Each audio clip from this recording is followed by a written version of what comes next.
Maharashtra out అయ్యి ఇప్పుడు మధ్యప్రదేశ్కి enter అయినాం. మధ్యప్రదేశ్కి ఎంటర్ అయినప్పటి నుంచి అక్కడొక ఊరు వస్తుంది. ఈ ఘాట్ సెక్షన్ లాగా వచ్చింది. కొంచెం మొత్తం అడవి, మొత్తం టేక్ చెట్లే, పూర్తిగా అడవితో కూడుకుంది ఇదంతా.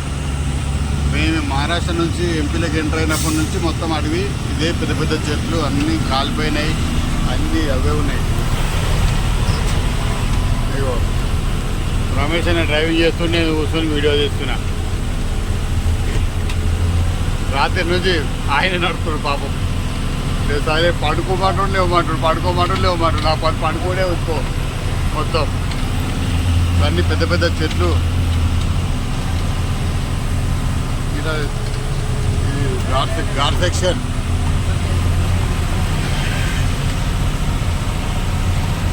మొత్తం ఎంపీలోకి ఎంటర్ అయినప్పటి నుంచి, ఆ టోల్ గేట్ దాటినప్పటి నుంచి ఇప్పటి వరకు మొత్తం అడవి, పెద్ద పెద్ద చెట్లు. ఘాట్ సెక్షన్లో టర్నింగ్ ఎట్లా ఉంది చూడండి, ఘోరంగా ఉంది.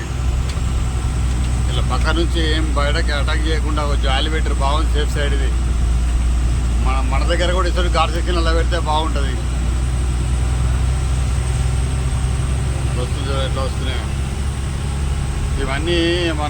మన పిఎస్ బండి పోతుంది కదా, ఈ ప్రయాగరాజ్ కుంభమేళకే వస్తున్నాయి చాలా బండ్లు. మన తెలంగాణ బండ్లు, ఏపీ బండ్లు చాలా పోతున్నాయి. ఈ ఘాట్ సెక్షన్ చూడు ఎట్లుందో. తీస్తున్నప్పటి నుంచి ఇప్పటిదాకా ఉడుస్తూనే లేదు ఘాట్ సెక్షన్. మళ్ళీ మన పామ్మెలకలానే ఉంది ఇక్కడ. కుంభమేళ బస్సు బండి పోతుంది కూడా. చాలా పెద్ద చెట్లు ఎట్లున్నాయో, అన్ని టేక్ చెట్లే.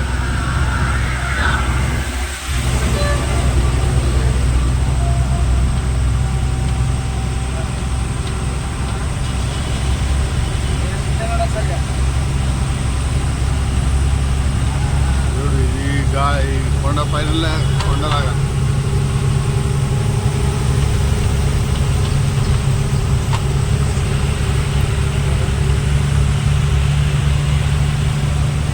కుంభమేళనే.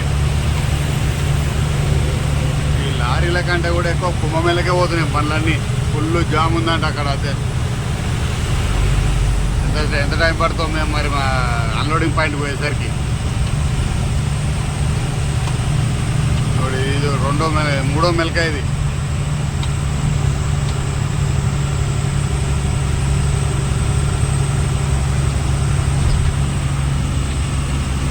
ఎంత పెద్ద చెట్లు చూడుతుంది, బాగా మామూలుగా చెట్లు అయితే అన్ని టేక్ చెట్లు అవి.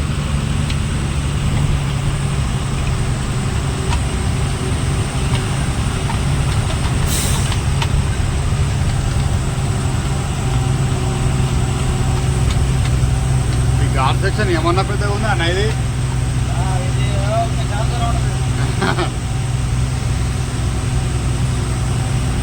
రమేష్ అన్న అయితే గ్యాస్ నింపించుకురావడానికి లారీ వెనకాల కొట్టు దగ్గరికి వెళ్ళిండు. మాది గ్యాస్ అయిపోయింది, వంట వేసుకోవాలంటే గ్యాస్ కావాలి కదా, అందుకని గ్యాస్ నింపించుకోవడానికి వెళ్ళిండు. అక్కడి నుంచి ఇక్కడ వరకు ఒక పెద్ద హోటల్ కానీ ఏమి లేవు. అంత ఘాట్ సెక్షన్ ఒక 50 కిలోమీటర్, ఇంచుమించు 25 కిలోమీటర్ దాకా ఉంటుండొచ్చు. ఇప్పుడు ఇక్కడికి వచ్చిన తర్వాత కొంచెం మంచి హోటల్ కానీ పార్కింగ్ కానీ బండ్లకు బాగుంది. అక్కడైతే ఏమీ లేదు, జంగల్, పూరా జంగల్ ghat section. Hi, welcome back to Murali talk vlogs. నేను మీ మురళీకృష్ణ. ఈరోజు వచ్చేసి మేము విజయవాడ ట్రక్ లాక్ రమేష్ అనే నెంబర్ రావడం జరిగింది. ఆయన రావులపాలెంకి వెళ్ళి కొబ్బరికాయ ఎత్తుకొని వచ్చిండు. కరీంనగర్కి వచ్చింది. కరీంనగర్ నుంచి జాయిన్ అయ్యి మేము ఎంపీకి వచ్చినాం. ఇప్పుడు ఎంపీలో ఇంకొక 400 కిలోమీటర్ పోతే అన్లోడింగ్ పాయింట్. అక్కడికి వెళ్ళిన తర్వాత మేము అన్లోడ్ చేసి అక్కడ నుంచి హైదరాబాద్కి మరి ఎక్కడ ఏదన్నా లోడు చూసుకొని ట్రాన్స్పోర్ట్ ఆఫీస్ కాడికి పోయిన తర్వాత అప్పుడు డిసైడ్ అవుతాం ఏం లోడ్ ఉన్నది, ఎక్కడ ఉన్నది, మంచి కిరాయి ఉన్నదా, ఎట్లా ఉన్నది ఆలోచన చేసుకొని ఎత్తుకొని వస్తాము. అక్కడ అన్లోడ్ పాయింట్ పోయి అన్లోడ్ అయ్యి మళ్ళీ ఆ ట్రాన్స్పోర్ట్ ఆఫీస్ కాడికి పోయిన తర్వాతే మాకు తెలుస్తుంది ఏది ఉన్నది, ఏ లోడ్ ఉన్నది, ఏం కథ అనేది. అక్కడ నుంచి పోయిన తర్వాత మాట్లాడుకొని వేసుకొని వస్తాం. ఇక హైదరాబాద్కి అవుతుందా మరి ఎక్కడికైతేనే ఐడియా లేదు. అక్కడ పోయిన తర్వాత తెలుస్తుంది మనకు. అట్లా కిలో మొత్తం గోధుమ పంటే ఉన్నట్టుంది. ఎక్కడ చూసినా గోధుమ పంటలే కనపడుతున్నాయి. ఇక్కడ నడుచు మేరకు మొత్తం గోధుమలే.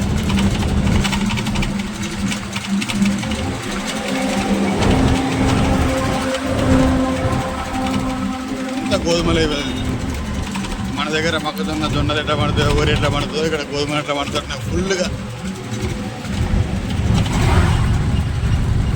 ఇక్కడ వచ్చేసరికి మొత్తం ఏమంటారు ఫారెస్ట్.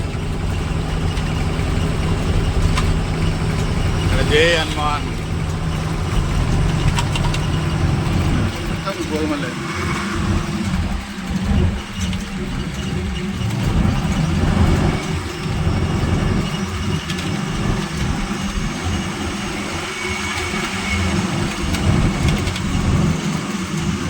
గోధుమలే అన్ని గోధుమ పంటలే. వీళ్ళు మొత్తం వర్షాధార పంటల మీద ఆధారపడతారు. ఇంతవరకు ఒక బోర్ కనిపించలేదు, ఓన్లీ బావులు తప్ప. మళ్ళీ పంట కూడా ఓన్లీ గోధుమలే. మళ్ళీ అక్కడక్కడ మొక్కజొన్నకు. ఇక్కడ చూడు ఎట్లుండే ఇంకా పెంకుటిల్లు అసలు ఇంకా ఎప్పుడు అదవుతుందో అది చూడు. మొత్తం గోధుమ పంట. ఇల్లు చూడు ఎట్లున్నాయి. ఇంకా అక్కడొక ఇల్లు.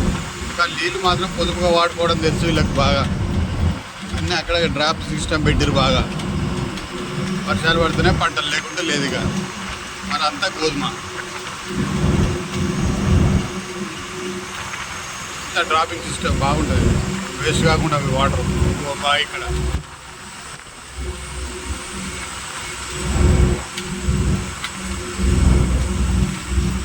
కనపడుతుంది అదే వాటర్ సేవ్ చేయడం కోసం. వాటర్ ఎట్లా చిమ్ముతుంది చూడు బాగా స్పీడ్గా.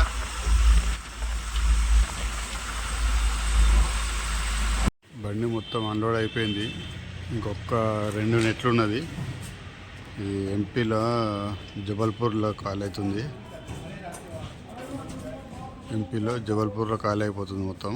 ఇక్కడ నుంచి మళ్ళీగా వేరే లోడ్ ట్రై చేయాలి. ఇక